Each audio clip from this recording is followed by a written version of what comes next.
Olá, hoje eu quero conversar com você sobre o tema Aprendendo com seus erros. Na estrada da vida, vamos conhecendo muitas pessoas. Algumas são muito interessantes, outras nem tanto. Mas aquelas que são interessantes, de alguma forma, causam-nos impactos ouvirmos a sua história. E eu tive a alegria de conhecer no Rio de Janeiro, na década de 70, um rapaz de aparência muito simples e que ganhava a vida vendendo leite em garrafas em uma caixa que ele adaptou no bagageiro de sua bicicleta. E fazia isto diariamente. Com chuva, com sol, lá estava ele entregando leite de porta em porta. Ele fazia isto com muita dedicação e, claro, ganhou uma boa clientela. Graças à sua determinação, a sua clientela foi aumentando e o tamanho da caixa também, até que ele comprou uma bicicleta maior. E seguia a vida vendendo o leite para o sustento da família. Eu o admirava pela sua persistência, mas tive que mudar do bairro e não mais o vi. Quase 3 décadas depois, nós nos reencontramos em um seminário. Agora, ele era um empresário da área de distribuição de derivados do leite. Possuía um grande galpão, era proprietário de vários caminhões, vans refrigeradas e tinha uma grande empresa que abastecia parte do mercado da zona norte do Rio. Então, ele contou-me a sua história. Em resumo, vendeu leite em uma bicicleta quase 10 anos e manteve a mesma clientela. Então, numa reflexão muito óbvia, ele se perguntou: por que não tenho mais clientes? Resposta dele mesmo: porque só tenho uma bicicleta de bagageiro pequeno. E por que eu não compro uma moto com carroceria? E foi isso que ele fez. Tomou um empréstimo bancário, se endividou, comprou mais leite do que podia vender sozinho e, depois de tantas idas e vindas, aprendeu com seus erros e seus fracassos. E ele venceu. A vida permeada de erros é muito mais rica, mais interessante e mais estimulante do que a de quem jamais correu qualquer risco ou assumiu uma firme posição diante de algo. Qual é a diferença entre vencedores e perdedores? A mais importante e singular diferença entre eles é a habilidade dos primeiros, isto é, vencedores, em lidar com a rejeição e o fracasso. Há uma colossal diferença entre a pessoa que diz fracassei 5 vezes e a que diz eu sou um fracasso. O fracasso é uma situação e não uma pessoa. Alguém disse certa vez: não se pode trilhar a estrada do sucesso pessoal sem que se fure 1 ou 2 pneus. Os erros sempre serão os nossos professores, mas precisamos ter coragem de enfrentá-los.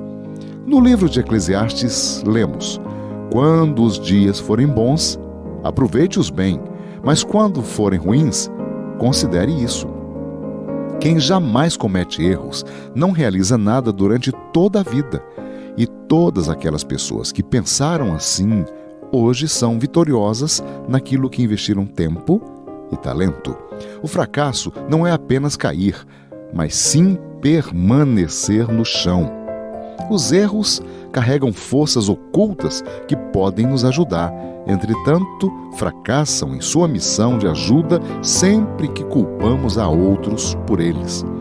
Quando usamos de justificativas, abrimos mão de nossas forças para mudar e nos aperfeiçoar. Você pode cair muitas vezes, no entanto, só será um fracasso a partir do instante em que disser que outra pessoa o empurrou. Você já percebeu que pessoas omissas são especialistas em se justificar diante do erro com um argumento do tipo: mas também a prova estava muito difícil, ou não dá para mudar as minhas reações, ou é muito difícil a essa altura da vida promover algumas mudanças em minha própria vida, ou também a minha esposa não colaborou, e a sequência continua. É a sociedade, a igreja, as leis, os políticos, a família, a origem e até Deus faz parte dessa infeliz lista.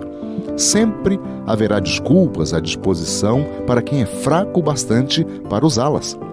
Não há lugar no mundo capaz de acolher todas as desculpas que são dadas a todo instante. É mais fácil arrumar uma desculpa do que tempo para o que não quisermos fazer. Não há desculpa para se dar um monte de desculpas. Quando se comete um erro e depois se encontra uma desculpa para ele, erra-se 2 vezes. É preciso aprender uma verdade. O caçador desleixado sempre vai culpar a armadilha e não a si próprio. Praticamente todas as omissões vêm de pessoas que têm o hábito de se justificar. E quem é bom em apresentar justificativas dificilmente consegue se distinguir em qualquer área. Salomão, no livro de Provérbios, afirmou: o trabalho é proveitoso, mas há muita conversa traz pobreza. Não arrume desculpas para os seus erros.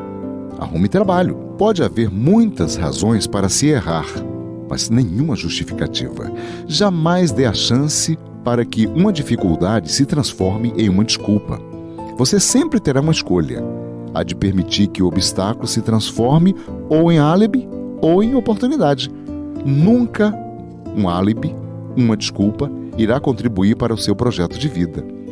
E voltando ao caso daquele meu amigo entregador de leite, eu lhe perguntei: qual foi o momento da virada em sua vida? Ele gentilmente me respondeu: ora, quando eu comecei a me lamentar, resmungar, culpar pessoas por eu estar ali na chuva ou no sol empurrando a bicicleta velha pelas ruas. Eu é que tinha que mudar, trocar a bicicleta por uma moto, aumentar as minhas vendas. Então, eu decidi aprender com os meus erros e focar em soluções. E acho que fiz bem a lição de casa. Na vida cristã, não é tão diferente. Por vezes, olhamos para a nossa vida cheia de complicações e começamos a olhar em volta e dar muitas desculpas para o nosso fracasso.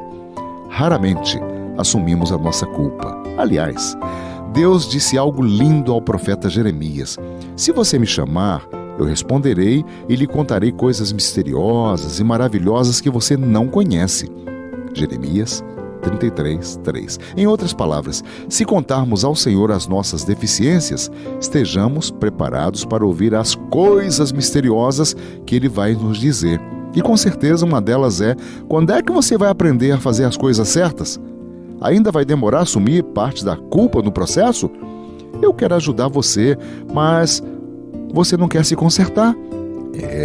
Quando Deus fala, diz-nos realmente coisas maravilhosas e coisas muito sérias. Deus o abençoe.